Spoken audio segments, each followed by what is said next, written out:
All right, so how did you manage on that mini challenge? Well, if you haven't given it a go, then this is a good time to pause the video and just give it a try before I go through the solution with you.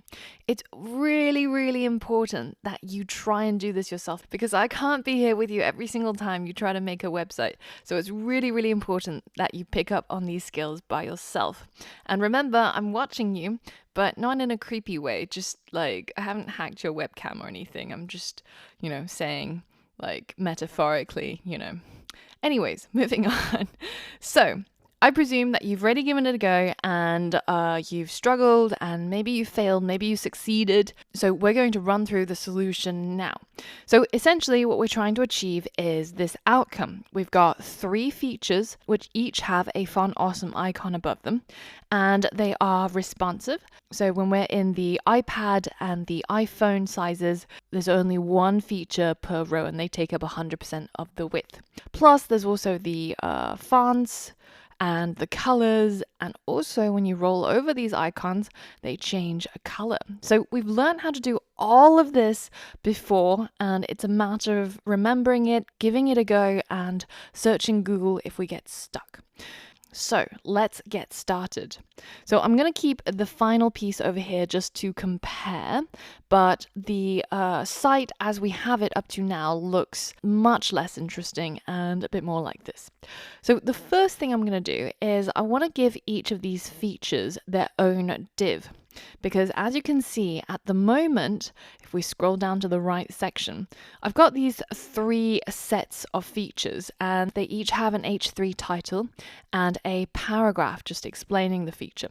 And in order to get the responsiveness and to style each feature individually, I'm going to need to give them some form of identification. And that in HTML CSS is going to end up being a div.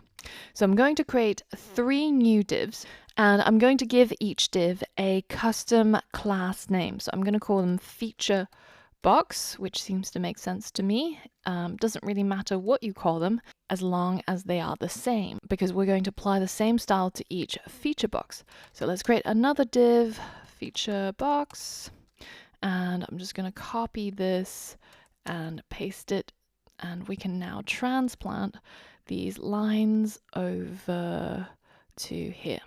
All right, great. So now we have our feature boxes and each set of features belongs in its own div, which we can style separately or apply the same style to each 3. So now the next thing I'm going to do is I'm going to make each div take up 1/3 of the width of the screen on a large desktop or a laptop size screen. But when it's on an iPad or when it's on an iPhone, I want it to take up 100% of the width. So I can do that by applying some Bootstrap classes. So we remember that we have to use the column class and then we specify the size that we want it to be responsive to. So we're going to say column large, so that means laptop size and above is going to take up 1/3 of the row. And remember, each row is split up into 12 units, so 1/3 of 12 is 4 units. So column large 4, and let's just go ahead and paste this in the other 3 places. And if you load up your website right now, you'll see that nothing has changed. And that is because the Bootstrap grid requires that you nest it inside a class that has the name row. So we can specify which ones should go into the same row, essentially, so that your responsiveness can happen across different rows, for example. So something like column large 4 in 3 separate rows will be very different from all of them in the same row. So let's hit save and let's check it out and see if it worked. Okay, cool. So they are now laid across the same row and they're taking up 1/3 of the screen each. And if I go into iPad size, you can see they're now taking up 100% of the width, as does anything smaller than that, so mobile size, still taking up 100% of the width. So we have succeeded. Ka-ching! I was planning on getting our sound designer to create these nice UI sounds for the video, but he is sick, so you will just have to live with my terrible sound effects. So it's like Angela SFX from now on. I've recently been trying to challenge my friends on what is the most realistic lightsaber activation sound you can produce without any instruments other than yourself, your own body. I have found that many people are very bad at sound effects, myself probably included. Anyways, let's move on. I think I've had too much coffee today. I really apologize. All right, let's get back to work. The next thing I need to do is that you can see that at the moment our features are right up to the edge of both edges and they're taking up a bit too much space. In order to get it looking a bit more like this, we need to add some padding. So the first bit of padding I'm going to add is to this feature section.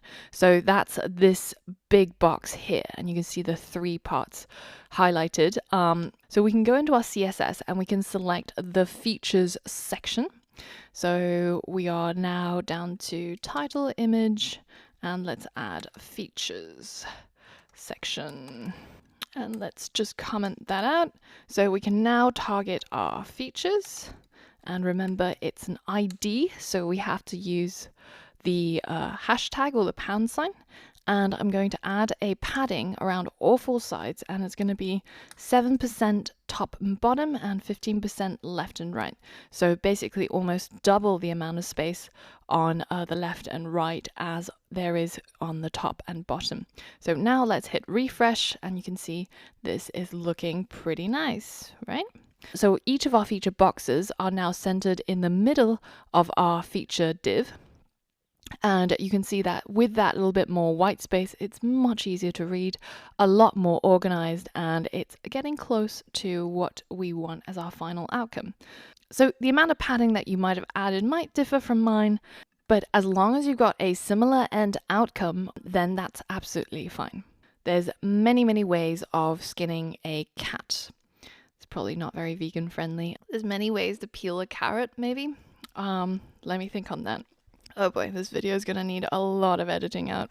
All right, so the next thing we're going to do is you can see that over here, our text is nicely centered inside each feature box, making them feel quite together. But here they look a bit weird, especially when you're using icons like this. You tend to want to have your text centered around the middle of the icon. Otherwise, if it's all left aligned, it looks a little bit strange.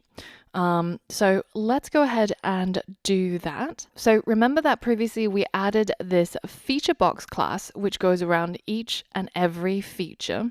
So now we can target that feature box class, and we can say something like, all the text inside each feature box should be aligned to the center. So let's check it out. Yep, looking pretty good. Now, each line is still a little bit too long, so we can add a bit of padding inside each feature box so that we push it closer together so that the width goes down a little bit and we push all the text onto 2 lines, but it's very easy to glance and read rather than having these long lines. So I'm going to go ahead and add maybe around 5% of padding. And now our text is looking a lot shorter and a lot easier to read. Now, the next thing we're going to do is we're going to change the fonts of these H3s that we've got over here. So you can see that each of the titles for the features are these H3s, which we can target quite easily up here. So we can say, let's change the font family to, I think we can change it to Montserrat Bold. And this is to establish the visual hierarchy so that when a user looks at this website, the first thing that their eye is drawn to is usually the blackest, the boldest, the biggest thing. And we want that to be the title first and then the subheading. As a web designer, very often it's kind of like you're a visual tour guide and you're guiding people through your website. So you want them to read, for example, a big title first, then maybe your brand, then maybe what all these buttons are about. And you can do that quite easily using the font weights and also the font size. So this is something that you can be aware of the next time you come across a well-designed website. See how they're establishing visual hierarchy and guiding you through the website. So I've already made the title very attractive to the eye. I'm going to tone down the subtitle, the feature text, by changing its color to a gray color so that we make it even lower on the visual hierarchy scale. So the feature text is contained inside some paragraph elements. So I'm going to go ahead and select the paragraph elements, and I'm going to change the color to this grayish color, which is 8F, 8F, 8F. Let's hit save and refresh, and you can see now that visual hierarchy is now unmistakable.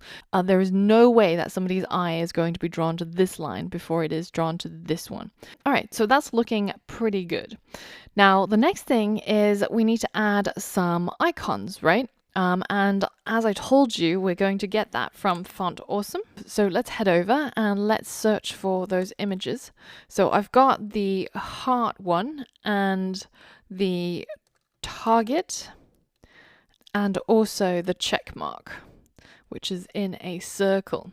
So we've got these 3 icons and we're just going to copy them in there. So it was check, target, heart. So let's just rearrange this a little bit. So the first one is the check circle. So I'm going to copy that and place it inside our HTML, inside our feature box div, so that everything inside each feature is all grouped together. So that one was circle, the next one was bullseye, so that's going to go here, and the last one was the heart, which is going to go here.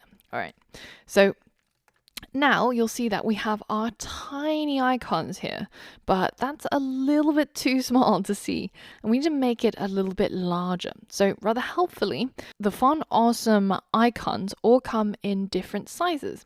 And in order to get a different size, for example, the 3x size, all you have to do is just add the class 3x or 5x or 7x into your Font Awesome icon. So in our case, I'm going to go for maybe the 4x. So we can go ahead and add, so this is Font Awesome symbol, Font Awesome check circle, and Font Awesome 4x. Now, if you refresh, you can see that is now a much larger size, and it's a lot easier to see and actually looks like a feature icon rather than just something very small. So let's go ahead and add that to all 3 other classes. Hit save, and now we have our icons sized and looking pretty good. All right, so now we need to style these icons. We need to give them a color. So in order to style the icons separately from the title and the feature text, then of course we need to give it a custom class. Now, of course, you can use any of the classes that has already been applied to it.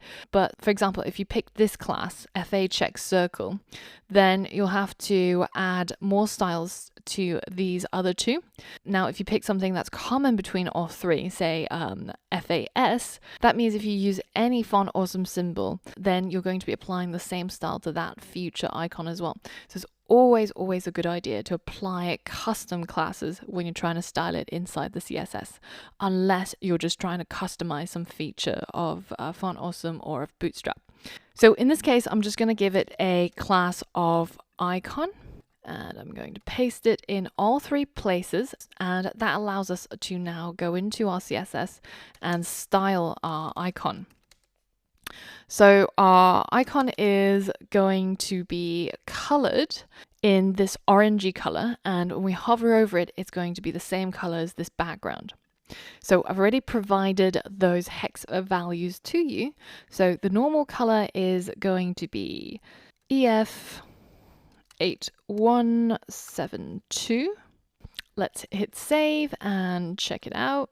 Looking nice, right?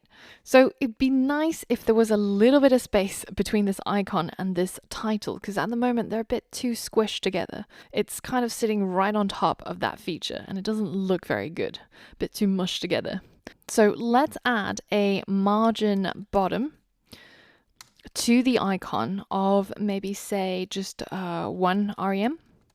And you can see with just that little bit of space, it looks a lot nicer. Very often small touches can produce really dramatic effects.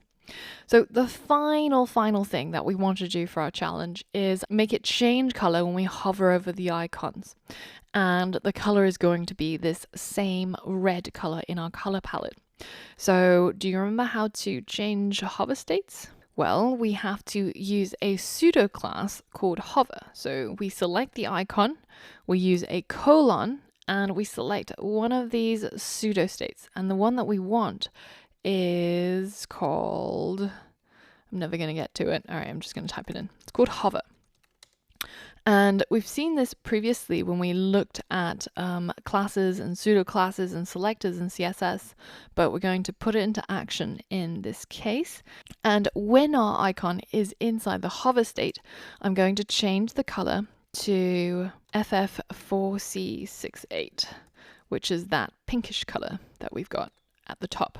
So now, dun dun dun, it's changing color every time we hover over it. And that wasn't even very hard, was it? All right, looking nice. So how did you get on with this challenge? If there was something that you couldn't implement or something you just found out about, then don't worry, go back, change your CSS code, change your HTML code in order to make it work. If you got it all right and it's all looking pretty good, other than maybe you got slightly different values for the margin or the padding, that doesn't matter. You're guessing by eye, right? So that's not a big deal. But it's all about knowing how to use those Bootstrap classes in order to make our features responsive, and also things like, the hover states that we learned before, and knowing how to change the font weight, what to select to change the font color, etc., and all of that good stuff. All right, so in the next lesson, we're going to be looking at another Bootstrap component, which is the carousel. And this is like a slideshow that we're going to implement so that we end up with a really, really cool testimonial section, which allows us to go between all of the different testimonials. So you have all of that to look forward to and more. So I will see you on the next lesson.